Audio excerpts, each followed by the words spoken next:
Prime are trying to play for.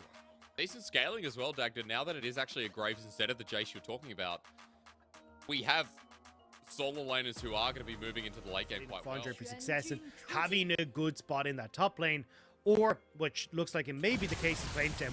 Oh, hang on. Mako starting the level 1. Look at Shousey and Elf. They got first blood. Wow. Hacker helping out. And you know what? We talked about how the strength of bottom lane's there, but not this quickly. Oh, no. The Q missing there from Crime, but an auto attack close. Pots needed to be burned. Lifesteal. And now EDG up to push and bot. They're going to turn towards Dragon. Ward. Hacker with the Sonic Wave. He has flash to get out of there. Goes on in, steals it, yoink, but locked on down is even bigger. Ultra Prime heading towards the Herald. EDG already started this up, and this time for Hacker, I can't say good things because he is just nuked. He faced Dragon get started. You and I in a second gonna have to have a talk about this. Vision in this early game has been so important. His ulti in the top side may be more important for now. Flandre with the flash spells that the ZS can match. The Renekton pops the shield bow. Doesn't have an item of his own. Meanwhile, the fight's going on the bottom side. Both top laners can't join as EDG finally secure their own dragon. One apiece as the fight begins on top of Mako. I don't think Hacker wants to be here. He flashes forward, the Sonic Wave doesn't connect. EDG getting low though, the Tempest Cripple doing work in a circle, but they're on top of another. And Elk finally drops down, crying, hit by Viper. And this is the EDG we know and love. They're taking names, they're sacrificing some of their own. But it's extra CS, and then they rinse and repeat, just moving bot to mid. And now Hacker doesn't need to be here, or doesn't want to be here, I should say. Third kill for Scout and JJ in this mid laner. Scout's linking up once again. Thank you for the turret too. That's first turret blood. It's towards the serrated Dirk and a Manamune.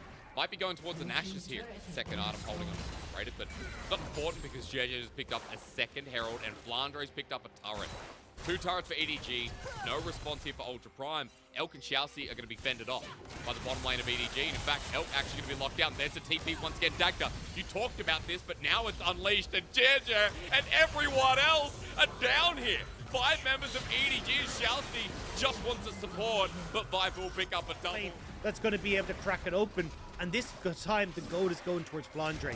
Scout resetting to catch the wave top, and just like that, EDG have taken over the game. I mean, that was a bold play, and the fact is that EDG is still making it. They're going to get more from this turret. EDG, it's not like Ultra Prime have any way to force EDG into these fights, and there's so much in the way of goal. That's the lane that Ultra Prime looked to for success. Just go in.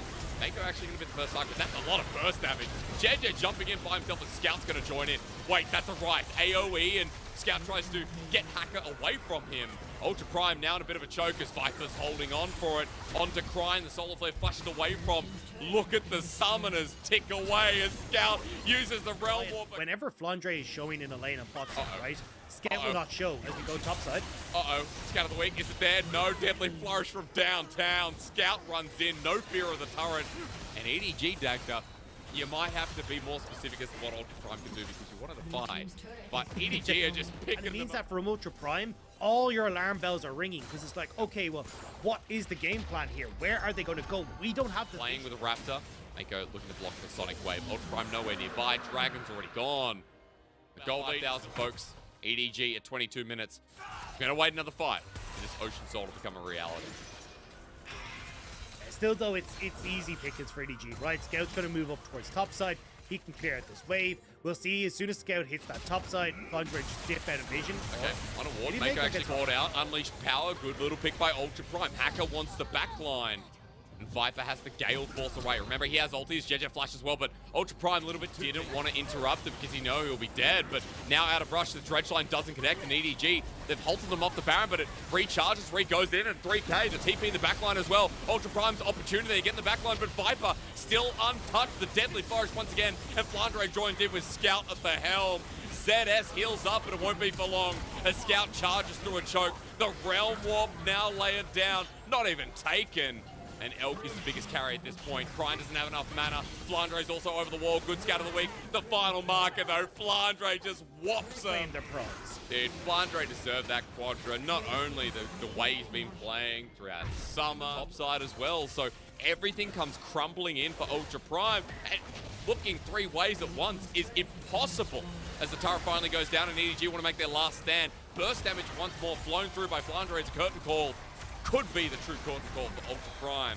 5 members going back towards the fountain, and for EDG, that's one inhibitor going down. Another turret as well. Right through Ultra Prime face. The TP fight Dagda. Do you believe? Do you believe in ZS? I don't know, man, because this Renekton needs to get some good target selection on top of Scout. He stuns up, gets the AoE, but the problem is Ultra Prime don't have enough damage. They may get Flandre, but Viper's another problem. Scout as well on the back line. A 1-for-1 trade. It slows down the game, but there's an Ocean Soul to take. But it's everything invested on that pick. That was Ultra Prime's last call. They were trying to see if they could make it happen. Flandre's almost full build. He still hasn't upgraded his boot stack though. He doesn't care. Doesn't have time for that, and he wears old socks. There goes another turret. Scouts on the flank, and ZS is trying to do the same thing. Prime with Scout the weak on top of JJ, but that's present guard immediately. ZS now in the middle, and he spots out Scout. He's like, oh no, he was waiting for me. And EDG have already taken one. It's Elk, the strongest member down. The Luden's Echo on the Heisa. Not going to do anything, especially when it's dead. Scout just goes on in. And at this point, for Ultra Prime, points for trying, but EDG crushed the mid-game and made sure this wasn't going anywhere near the 35-minute mark. And EDG are just so good. Like, I don't care if I get called by Game 2 is you know, advantage point. Yes, we get Cho'Gath, dude. So we literally get a large man versus a large beast. So this, like, Cho'Gath pick. Just quickly note that Viper's gone for the press the attack here, and Airy on top of Mako, and we might need that relevant information because PTA will be activated, but lethal tempo even better. Viper about to get solo killed, or rather in the 2v2. It ain't a solo, but double summon his bird. Now Mako on top of Elk. A flash forward. They got it. Dagda. Mako has enough damage to get the kill back, but mid lane. That Lulu plays. Scout actually caught out as well. Hacker straight on into it. The flash from Hacker not necessary. Going to hold strong for now. Dude, we come back to bot. Let's just point out, Mako is like this frontline support, but maybe this time he's gone too far. Ignites down, and Mako's been doing that for way too long. He's finally punished by Elk and Shoutzy, and Viper's even next. He's got the flash available. Cleanses immediately. Shoutzy with the Zenith Blade on top of him. Viper doesn't flash, and he pays the price. Push mid, but not just a little bit late off the mark there. They still should get it. Maybe Flandre as well. Let's see, the flash away. Cataclysm is there. Flandre has the feast available, but JJ's nowhere nearby. Top laner left out for scraps, and Crine picks it up with an Airy. 2 kills now on the mid lane. This game. Well, it's a gold at 15 stat that we should bring up as soon as we get to 15 minutes. Is insane. He's got a full mana bar, full HP bar, and he's not really that far behind as Mako wild growths himself to get out from Hacker. Has flash and heal available, and Hacker actually gets hit pretty hard. The grabbing him ulti. One more Q will do it, and Viper with the flash forward, not even necessary. It's Mako who trades his life though, and so excuse me guys, I apologize. Not going to be from base, but it was close too. Hacker was able to walk down here, and he gets first turret blood, so you know what? In the end, the Herald play is exceptional. Or is it? Or is it Dagda? Or is it they spot out JJ like on top of Viper? Hacker's been rused, and Ultra Prime's bottom lane will not. You've already got your first mythics completed here for Ultra Prime. Honestly, I'd want to try and drive. Australia's, which I believe has just been popped. I'm not too sure on that one, guys. But Soloplay's going to lock him down. JJ once again lying in wait, but this time on a ward. He's blown up. Okay, Mako to sideline. 30 CS in the lead, by the way. Actually 40. Will that hold true as big alien thing is about to get caught out by a man with a barrel? Explosive cast sends it backwards. Hackers on the way through. Shoutzy too. This is going to take a while, guys. Buckle in. Because the damage here, not really that much. Like, it's taken a while. I'm glad we now have a support to Mega Death Rocket. They give it to Elk. Otherwise, it would have taken an extra 5 seconds. It does give the time, though, for EDG to push in this top wave. Will give control for Ultra Prime to get this next dragon, though. I don't think EDG were going to contest it, though. They hadn't really decided to reset with Viper. He was still very firmly in that top side. So it feels like this was kind of an Ultra Prime give me, but at least with Elk anyway, I mean, exactly. Elk has 2 items, and you can see as well, Brian's pretty close to being able to pick up that Hextech ult. Runs towards them, but for now, EDG saw it coming, and even Flandre on top of the mid laner. EDG coming back in. He takes no damage. But the rest of the team aren't alongside with him. Everyone on top of Flandre, everything used, down he goes. But a 3-man Moonlight Vigil is huge from Viper. In a choke, Ultra Prime, not where they should be as Chaos Storm around from the wing. Hacker back in to his death. And ZS now the front line that has to Call get... 50-50 steals, but are never really 50-50 with a Shogun. That's true. Well, Shogun's going to face the Jeju at half God. HP, though. The Crescent Guard comes out again, but look at the pathing. Look at the position of the gravity field, but for Ultra Prime, it's the Gragas backline that's absolutely blown it apart. They might even have this fight. Scout goes down too. Flandre just a remnant Viper left alone, and for ZS, that was beautiful. Ultra Prime, as he said, like perfect. Oh, hang on. Uppers? Okay, rocket on the dragon. It helps, but it's going to be the feast in the end. Oh no, the feast was a bit short, I believe. Smite was what secured it in the end. And Baron goes over to Ultra Prime. That's the trade-off here, as well as that top lane turret. Dagda, 5k gold lead just about. EDG, it's going to the late game where they are going to be massively behind. And it could not have been like a worst fight for EDG there either, right? As I'm sure we'll get the replay in just a moment. They've got their head in their hands right now and wondering who they can pick off. And again, it's coming back towards this bot, right? That's the one that I'm keeping my eyes on. Elk, 5 kills, 3 items, nearly an Infinity Edge completed for him as well. This is the guy that can take over the game, and Flandre is well aware of that. Randuin's Omen picked up. He's going directly in towards all that armor that we talked about, trying to make Elk's life a living hell. Make sure he's absorbing all the damage this Jink can turn out, but with an LDR and a Kraken Slayer already, It's a minute 32, we have to worry about that anyway, but Ultra Prime, the damage they have is forcing EDG off the last. Now, Ultra Prime are doing such a good job of being aware of what EDG are up to, and now Dragon over Viper, so he does have a good amount of damage with that third item complete, but nothing compared to this Jinx. Scout on the flank here, look at where Elk is, Chaos Storm, he goes gold, and that's a zoning ult for the time being, but Scout's just obliterated. Shouts he's going to be targeted here with Calibrum as JJ once again. The engage is there, but Flandre here has been tackled up. You said it, Dagda. He can't deal with Elk, who destroys him too. Flash over the wall from this Ultra Prime 80 carry. What we saw in game number 1, what a bounce back. What a second mid. JJ actually poking Hacker. But it feels like a little pointy stick at this point. It hurts, but it doesn't really matter. JJ with the wild growth. Thank you, Mako, but now that's 1 inhibitor, if not 2. I mean, you can't really contest this top side.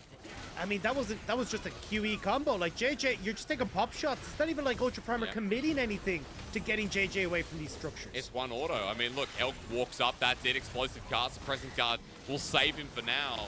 But Hacker's walking up as well. Blunder takes Scatter the week, and Ultra Prime are all in with the Cataclysm on the backline. That's Viper. He goes into it because there's only one way out, and unfortunately, if you want to get to the top, you got to rock and roll. Are we doing it again, Dagda? No. Penta stolen. It's a Quadra this time. Elk almost got 2 Pentas within like 4 days of each other. Ultra Prime, well-deserved once again, going to a game number 3 against the world champions. Nevertheless, Event is seeing every pick the same, and we get a Silas, so it's a difference. Silas versus LeBlanc. I know, you know, LEC fans will be pretty used to seeing vision that EDG are obsessed with. Yeah, I think they're trying to contest the respawn, but they don't have position. Well, Shouty to flash away. You're not getting away, JJ. Does he have enough energy? I don't think so. Shouty, that was literally awesome. For us was like, maybe you can make plays bot, but that's kind of out of the question. Hacker is controlling there. Mako, where are you going? Sidestep, he has Everfrost, excuse me, it's a Glacial Augment instead. Mako flashes over the wall, but he's followed and dunked down, and bit of overkill. So, honestly, they're bringing it back a little bit here, right? Play mid, gets gold for Scout. They're going to get the Dragon for themselves. They can flanking angle. Ultra Prime, this is going to be a full 5v5. Okay, now's the time to wake up. Chelsea in with a 2-man knock-up. JJ and Viper immediately flash away. They've built space. Ultra Prime, this is not a good position, but into the backline. Scout is actually awkward himself. ZS and Elk deal with him. And now for the needlework, a curtain have call. A really good position here where they can actually control this entrance and make it really difficult for Elk to get through. So, well, it's going to get a charge. It's just going to go down immediately. So defending tier 2 shouldn't be a problem as explosive cast comes through. And all right, Flandre was just a little bit upsetty, while ZS is going to take the bottom lane turret. So Herald means that it's only a trade, Dagda. Gold goes back to being in Ultra Prime's favor. Teams are doing nothing but kind of take turrets here and there, trade off a vision. Hang on a minute, let's do it. Mako, is he caught out? No. JJ, is he? These are times where you ask, does pineapple belong on pizza?